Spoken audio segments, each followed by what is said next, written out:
Northern Quarter is changing, as it's happening in Cartagena, Colombia. The aim of this report is to do a critical comparison of both areas, which in my opinion have suffered similar process of gentrification and regeneration. Manchester's town centre has undergone great changes in the last 30 years. Since mid-90s, the council started to put pressure on local neighbors to sell their properties and carry out the subsequent regeneration of certain areas like Ancoats and the Northern Quarter. The economic crisis in which the city was sunk by then also motivates many Mancunians to move outside the city.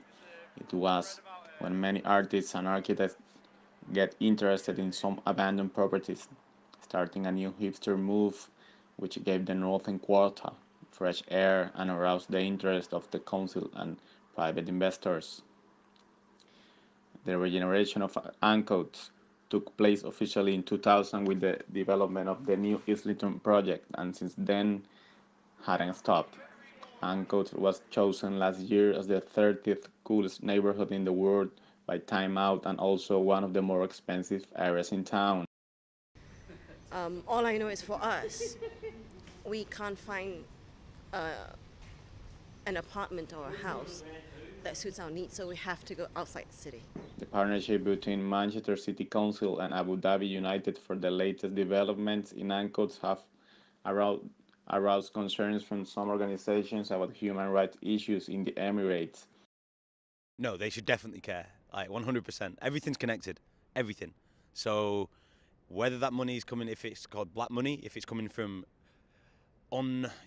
how would you say, difficult sources from overseas that may be based on the disrespect of life, then they should not be taking that money.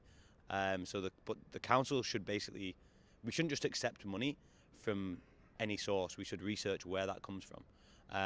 Otherwise, we would be accepting people. Next things would be gang lords and drug lords and criminals and things like that, where, oh, just give us your money, we don't care who you are. And really, that's not really the way we want to go. It's not the right situation, I don't believe. Cartagena de Indias is a touristic and port city located in the northern coast of Colombia. Its town center was declared World Heritage Site by UNESCO in 1982.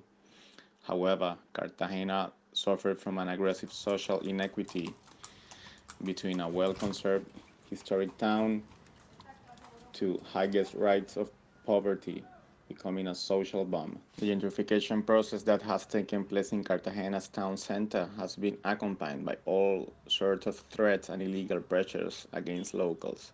We spoke about this to Rafael Camacho, head of the Town Center Neighborhood Association.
Cartagena and Manchester, two cities thousand miles far away, but two cities that its inhabitants had lived rough displacements as a result of accelerated growing processes that sometimes hadn't been that friendly. The question is whether councils should promote inclusive regeneration processes and the UNESCO view of protecting people rather than the places itself.